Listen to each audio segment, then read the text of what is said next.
நான் என் கூட ஒர்க் பண்ண டேரக்டர்ஸ் கூட கொஞ்சம் என்னப்பா இவர் நாங்கள் இவ்வளோ நல்ல படம் கொடுத்துருக்குறோம், இவ்வளோ இதாக பண்ண எங்களை பற்றிலாம் எதுவும் பேச மாட்டோம், ஆனால் சுந்தர் சாரை பற்றி தான் பயங்கரமாக பேசுவார் அப்படின்னு சொன்னாங்க. பட் எனக்கு தெரிஞ்ச அவர் ஒரு ப்ரொடியூசர் ஃப்ரெண்ட்லியான ஒரு டேரக்டர்.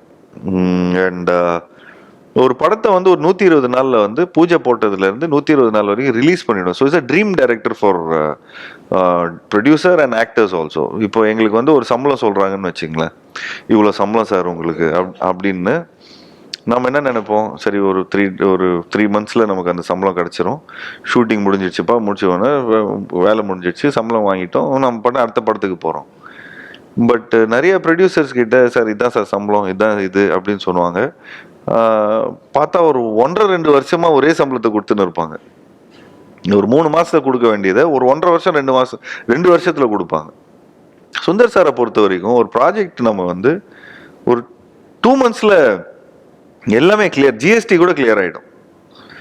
ஸோ அந்த லெவலுக்கு வந்து ஒரு கிளியர் ப்ரொஃபஷனல் பர்சன். அது யாரும் இவ்வளோ ஆழமாக சொல்லியிருப்பாங்கன்னு தெரியல. நான் ஒரு ப்ரொடக்ஷன் பேக்ட்ராப்லேருந்து வந்ததுனால நான் சொல்கிறேன், நிறைய படங்கள் பண்ணதுனால சொல்கிறேன்.